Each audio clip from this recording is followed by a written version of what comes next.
Hello from Covenant Life Fellowship, where Ken Porter That's me. is the pastor. My name is Bev Porter, and welcome to Bev's Lifeline. Yes. Today, we have a question for you.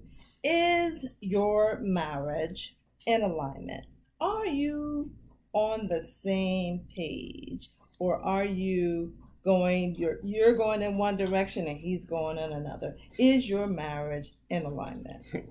Yes. There's a very familiar scripture in Matthew, the 6th chapter.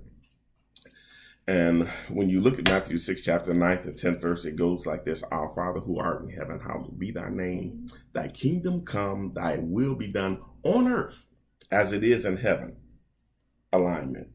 On earth as it is in heaven.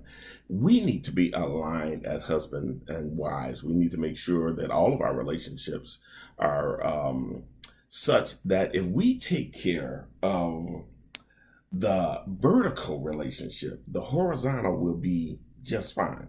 That's alignment. I had a problem a few years back where I had a problem with my car. My steering was tight, shimmering, and it was just not riding. The car was not riding right. I took it to the mechanic to have a look at it, and he informed me my car was out of alignment. And when my car was out of alignment, it affected not only the steering, not only the ride, it affected the tire, the wear on the tires. They were wearing unevenly.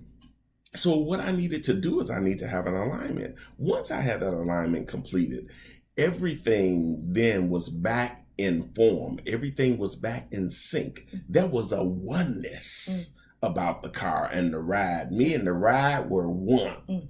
And that's just like in our marriages. We need to make sure that we are in alignment. Some of the things that causes us to be out of alignment is communication. One of the big things I know with me early in our marriage, I was just not a communicator. I would respond to questions that Bev asked me. How was your day, Ken? Oh, it was good. That's it. How do you feel? Fine. Fine. How do you feel about that situation when it happened? I'm good with that. That's it. That's all I would get. Thank God things have changed because as life has gone on, we have learned how to be in alignment, how to be on one accord with each other. We are one. And that's what marriage is about. That's the fantastic thing that Jesus said. He said that you're no longer two, but you're one. So if in your marriage, there is this constant divide, constant turmoil and bickering where, what he says you don't understand, or what you say he doesn't understand, or the direction that you are giving to your children are in conflict with what you thought the direction should have been. If there's this constant tension, is it possible that your marriage is not in alignment? If you are worshiping, even separately, you're going to Bible study, but she's not. That may suggest that you're even growing spiritually at a different pace. That could lead to misalignment. So the question is, how do we get back in alignment? Yes, it's something definitely you have to work on. As far as communication, that's a real big issue with many of us, but many men, we don't talk. One thing I had to learn how to do is talk about the hard things, talk about those things that made me uneasy.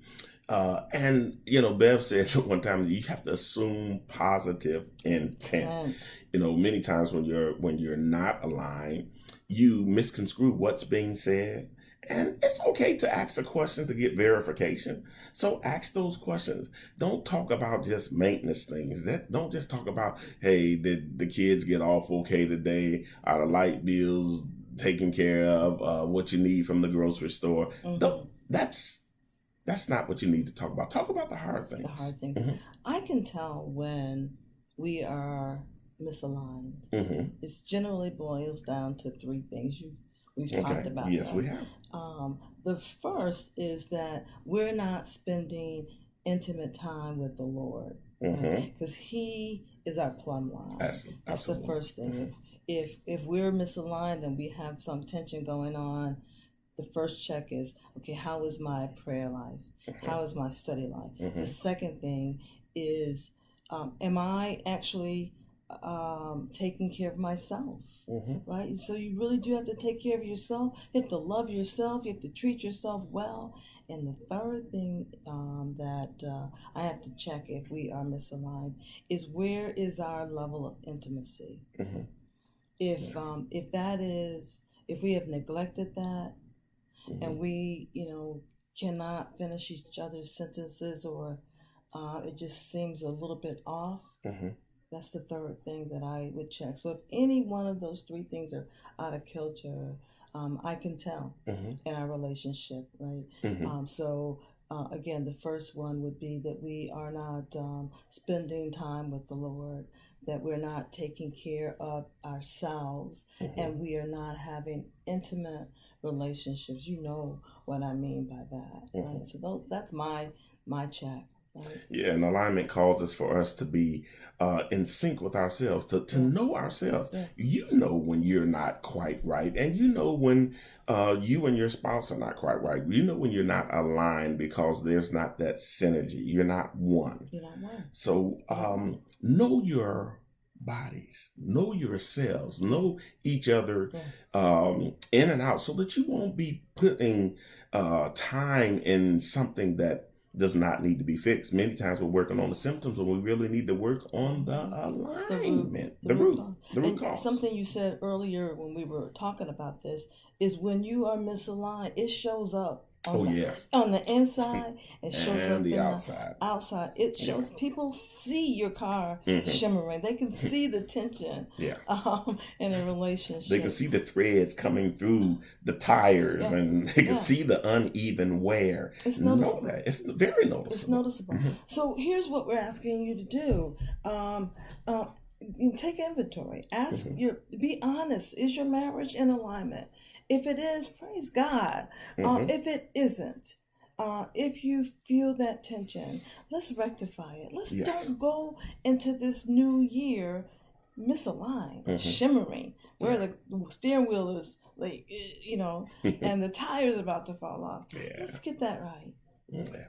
Let's not run off the road. Don't run off the road. So listen, that's all that we have for you now. Know that we love you. Infinity. This is ministry, so we want you to like it. And we want to share it. Bye for now.